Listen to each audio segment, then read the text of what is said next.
ప్రస్తుత సమాజం జ్ఞాన విస్ఫోటనం ఆధారంగా అభివృద్ధి చెందింది. అయితే మనిషి అనేక రకాల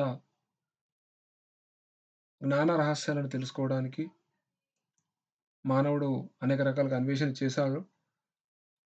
ప్రకృతిలో దాగి ఉన్న ఎన్నో రహస్యాలు, ఎన్నో వింతలను మానవుడు సత్యాలను అన్వేషించాడు. మనిషి ఒకటేసారి అన్వేషణతో ప్రారంభమైనటువంటి జ్ఞానాన్వేషణ సాంకేతిక పురోగతిని సాధించి విజ్ఞాన శాస్త్రము సాంకేతిక శాస్త్ర అభివృద్ధికి ఇది నోచుకోవడం జరిగింది. దానితో మనిషి కొన్ని రకాల నైపుణ్యాలను కూడా అభివృద్ధి చేసుకున్నాడు. యునెస్కో సిద్ధాంతము ఇన్ఫర్మేషన్ ఫర్ ఆల్ అనే సిద్ధాంతం అనే అంశం గురించి చేస్తుంది. అంటే ప్రతి రంగంలో కూడా టెక్నాలజీని వినియోగించుకుంటున్నాం. విద్యారంగంలో టెక్నాలజీని వినియోగించుకోవడం వల్ల అనేక రకాల విప్లవాత్మక మార్పులు రావడం జరిగింది. ఈ సాంకేతిక శాస్త్రం అనేది అభివృద్ధి చెందడం, అనేక రకాల ఆవిష్కరణలు జరగడం, తద్వారా బోధనా రంగం పైన ప్రభావం అనేది ఏర్పడింది. తద్వారా బోధనా రంగానికి కూడా సాంకేతిక శాస్త్రం అనేది అన్వయించడం జరిగింది. తద్వారా కొత్త ఉపగమాలు ఏర్పడ్డాయి. కొత్త బోధనా సిద్ధాంతాలు బోధనలో రావడం జరిగింది. కొత్త సాధనాలను కూడా వినియోగించడం జరిగింది. ఉపాధ్యాయులకు తద్వారా నైపుణ్యాలు కూడా అభివృద్ధి చెందడం జరిగింది.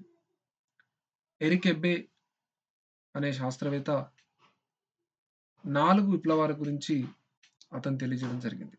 ఎరిక్ ఎబ్బే అనే శాస్త్రవేత్త 4 విప్లవాల గురించి తెలియజేయడం జరిగింది. మనకి ఎగ్జామినేషన్‌లో రావచ్చు. ఎరిక్ ఎబ్బే సూచించిన విప్లవాలు ఎన్ని? 4 విప్లవాలు. 1 విద్య అనేది కుటుంబం నుంచి వేరుపడింది. పాఠశాలకు మారింది.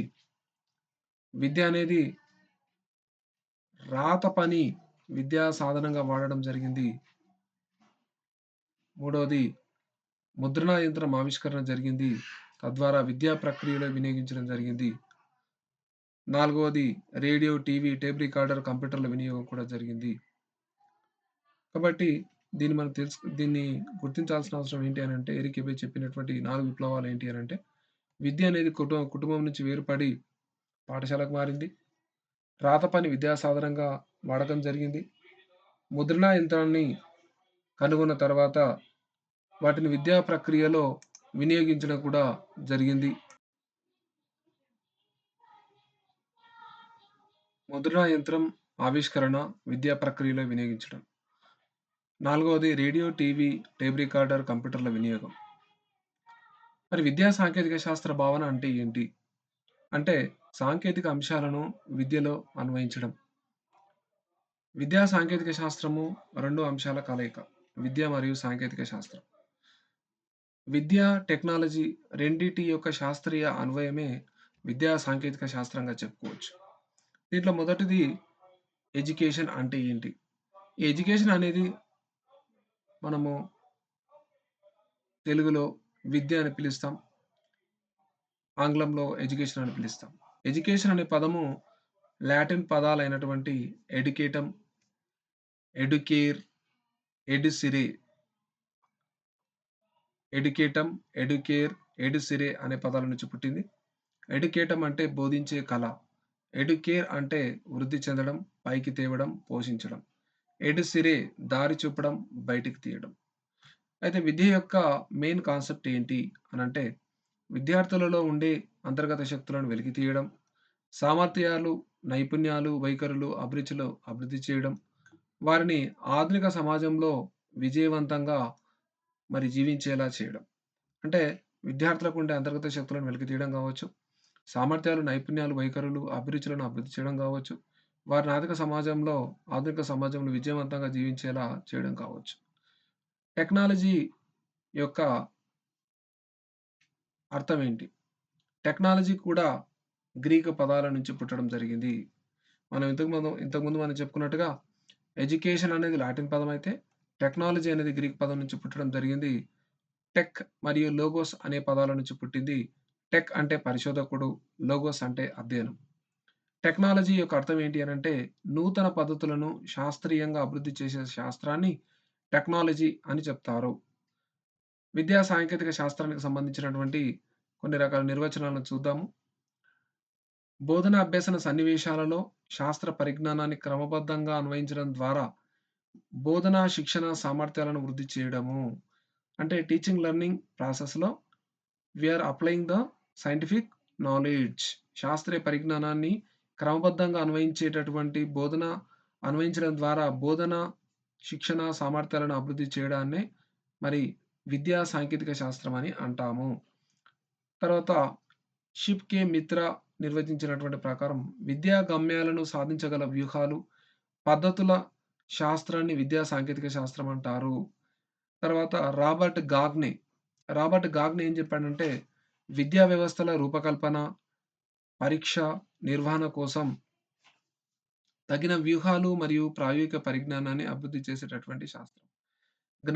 గాగ్నే చెప్పినటువంటిది ఏంటి ఇక్కడ? గాగ్నే చెప్పినటువంటి నిర్వచనం ఏంటి అనంటే, విద్యా వ్యవస్థల్ని రూపకల్పన చేయాలి. ఆర్గనైజేషన్, తర్వాత ఎగ్జామినేషన్ అండ్ మేనేజ్‌మెంట్. ఓకేనా? వాటికి తగినటువంటి వ్యూహాలు, వాటికి సంబంధించినటువంటి ప్రాయోగిక పరిజ్ఞానము. ఓకే. వీటిని అభివృద్ధి చేసేటటువంటి శాస్త్రాన్ని విద్యా సాంకేతిక శాస్త్రం అంటారు అని చెప్పి గాగ్నే నిర్వచించడం జరిగింది. తర్వాత association association for educational communication technology నిర్వచనం ప్రకారం మానవ అభ్యసన అభివృద్ధి చేయడానికి మానవ అభ్యసనాన్ని అభివృద్ధి చేయడానికి వ్యవస్థలు, ఉపకరణాలు, ఉద్యోగాలను రూపొందించడం, అన్వయించడం, మూల్యాంకనం చేయడం విద్యా సాంకేతిక శాస్త్రం. Association for educational communication technology వారిచ్చినటువంటి నిర్వచనం ప్రకారం మానవ అభ్యసనాన్ని అభివృద్ధి చేయాలి అంటే కొన్ని రకాల వ్యవస్థలను అభివృద్ధి చేయాలి, ఉపకరణాలను అభివృద్ధి చేయాలి, ఉద్యోగాలను రూపొందించాలి, వాటిని అన్వయించాలి, మూల్యాంకనం చేయాలి.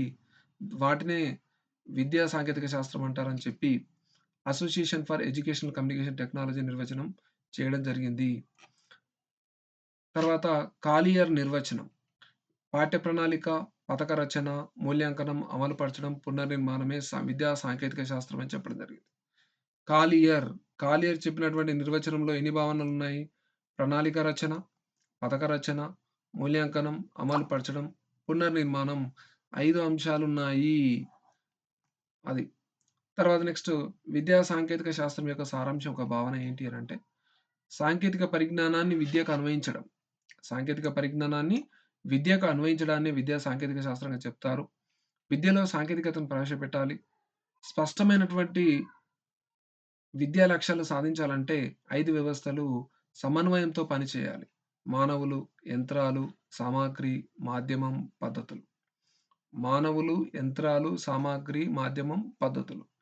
విద్యా సాంకేతికత యొక్క విద్యా సాంకేతికతను విద్యలో ప్రవేశపెట్టినప్పుడు ఆ లక్ష్యాలను సాధించాలంటే ఎన్ని వ్యవస్థలు పనిచేయాలి?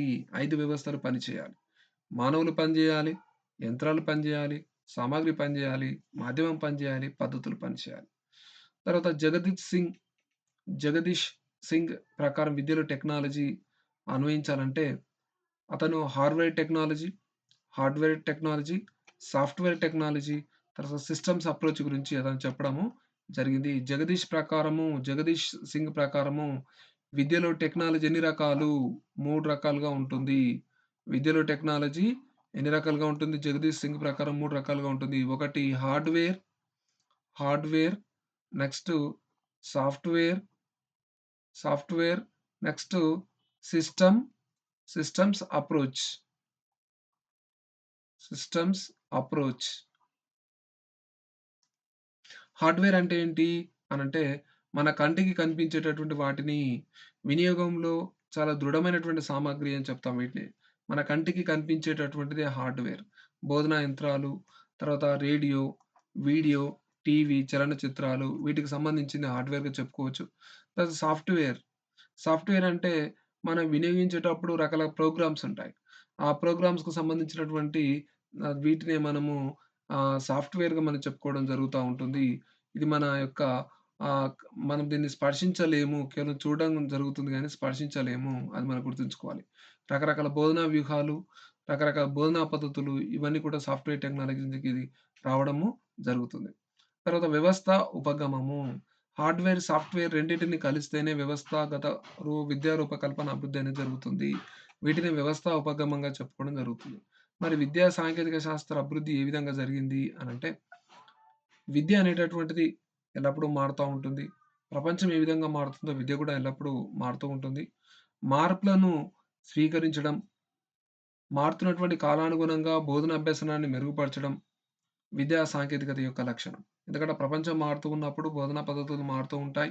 మారుతున్నటువంటి కాలానుగుణంగా మనం గూడా మారాల్సినటువంటి అవసరం ఉంటుంది కాబట్టి, ఆ టెక్నాలజీ అనేది మారుతున్నటువంటి కాలానుగుణంగా ఆ యొక్క టెక్నాలజీని అందించడమే విద్యా సాంకేతికత యొక్క ప్రధాన లక్ష్యంగా మనం చెప్పుకోవచ్చు. అయితే విద్యా సాంకేతిక పరిజ్ఞానం యొక్క ప్రారంభమైనటువంటి విప్లవాలు ఏ విధంగా జరిగాయి అనంటే 3 ఎర్లీ రెవల్యూషన్స్ అనేవి జరిగాయి. ఒకటి భాషకు లిపిని సృష్టించడంతోటి విద్యా సాంకేతికత అనేది ప్రారంభమైంది. కాగితం తయారు కావడంతోటి విద్యా సాంకేతికత ఒక విప్లవం ప్రారంభమైంది. ముద్రించడం అంటే భాషకు మనం మాట్లాడే భాషకు లిపిని సృష్టించడం, కాగితాన్ని తయారు చేయడం, ముద్రణా ప్రక్రియను ఆవిర్భవించడం అంటే ముద్రణా ప్రక్రియ కూడా ఆవిర్భవించడం. ఈ 3 అంశాలు విద్యా సాంకేతిక యొక్క విప్లవానికి ఆరంభాలుగా మనము చెప్పుకోవచ్చు. ఇక్కడున్నటువంటిది. తర్వాత పరిశ్రమ ప్రారంభ దశలో బోధనా విధానాలు పలక మీద రాసేవారు. నల్లబల్ల మీద రాసేవారు. శుద్ధ ముక్కను ఉపయోగించేవారు. పుస్తకాలను కూడా వాడడం జరిగింది. 19వ శతాబ్దం పారిశ్రామిక విప్లవం వల్ల ఎలక్ట్రానిక్ ప్రభావం అనేది బాగా ఏర్పడడం జరిగింది. ఈ యొక్క ఎలక్ట్రానిక్ వికాసంతోటి రేడియో, టీవీ, టేప్ రికార్డర్, కంప్యూటర్లు బాగా ప్రవేశించడం, బోధనలో సాంకేతిక విప్లవం అనేది బాగా ప్రారంభమైంది. రెండవ ప్రపంచ యుద్ధం తర్వాత విద్యా సాంకేతిక పరిజ్ఞానం అనేది బాగా 3 రంగాల్లో అభివృద్ధి చెందింది. మాస్ ఇన్‌స్ట్రక్షన్ అంటే ప్రజా ప్రసారాన్ని అభివృద్ధి చేయడం, వ్యక్తిగత అభ్యసనం ఇండివిడ్యువలైజ్డ్ లెర్నింగ్, సామూహిక అభ్యసనం గ్రూప్ లెర్నింగ్ అనేది బాగా అభివృద్ధి చెందడము జరిగింది. మరి విద్యా సాంకేతిక పరిజ్ఞానం అనేది ఎందుకొరకు అవసరం? దీని యొక్క ప్రాముఖ్యత ఏంటి అనంటే, స్టోలోరో పేర్కొన్నటువంటి మరి 3 ప్రధానమైనటువంటి కారణాలు ఎందుకొరకు విద్యా సాంకేతిక శాస్త్రాన్ని చదవాలి అనంటే, నూతన జ్ఞానం ఉత్పత్తి అయ్యే రేటు పెరగడం. అంటే కొత్త జ్ఞానాన్ని మనం సంపాదన చేయాలి. కొత్త జ్ఞానాన్ని సముపార్జన చేయాలి అంటే ఖచ్చితంగా మరి ఈ యొక్క టెక్నాలజీ అనేది ఖచ్చితంగా వినియోగించుకోవాలి. సమాజం వేగంగా మారుతున్న విజ్ఞానం, సాంకేతికత. జనాభా వేగవంతమైనటువంటి వృద్ధి రేటు. ఈ యొక్క 3 రకాలైనటువంటి కారణాల చేత స్టోలోర్ సూచించిన 3 రకాలైనటువంటి కారణాల చేత తప్పనిసరిగా విద్యా సాంకేతిక పరిజ్ఞానాన్ని చదవాల్సినటువంటి అవసరం ఉంది. మరి విద్యా సాంకేతిక పరిజ్ఞానం ఎందుకొరకు అవసరం అంటే, సార్వత్రిక ఉచిత ప్రాథమిక విద్యా సాధనకు విద్యా ప్రాథమిక సాంకేతిక విద్యా సాంకేతిక పరిజ్ఞానం అనేది అవసరం. విద్యా ప్రమాణాలు పెంచాలన్నా, క్వాలిటీ గుణాత్మకత పెంచాలన్నా తప్పనిసరిగా విద్యలో సాంకేతికత అనేది తప్పనిసరి. తర్వాత అనియత విద్య అవకాశాలు. అందరూ పాఠశాలకొచ్చి చదువుకోలేరు. కొంతమంది పాఠశాలకు రాకుండా చదువుకునే వాళ్ళు కూడా ఉంటారు. వారికి విద్యా అవకాశాలు కల్పించి, వారిని అక్షరాస్యులుగా మరి మనము మార్చినట్టయితే, ఇంకా తప్పనిసరిగా విద్యా సాంకేతికత అనేది తప్పనిసరిగా ఉపయోగపడుతుంది. విద్యలో ఉత్పాదకత పెంపొందించాలి.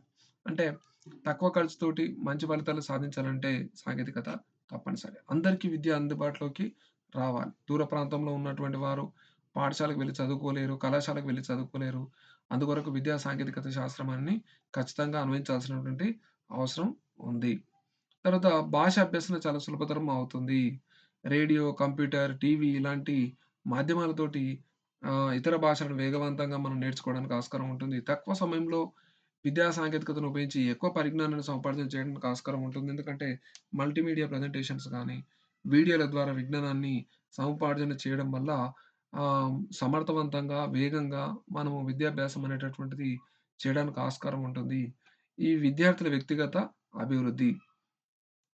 ఈ ఎడ్యుకేషనల్ టెక్నాలజీ మనం వినియోగించడం వల్ల ఒక కాన్సెప్ట్ అనేది తొందరగా అర్థమవుతుంది.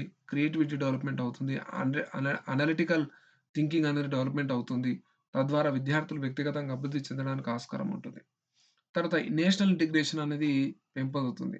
ఎందుకంటే భారతదేశంలో విభిన్న జాతులు, సంస్కృతులు అన్నీ గూడంగా వీరి మధ్య ఐక్యతను పెంపొంచడానికి విద్యా సాంకేతిక శాస్త్రం ఎంతో ప్రాధాన్యతను పోషిస్తుంది.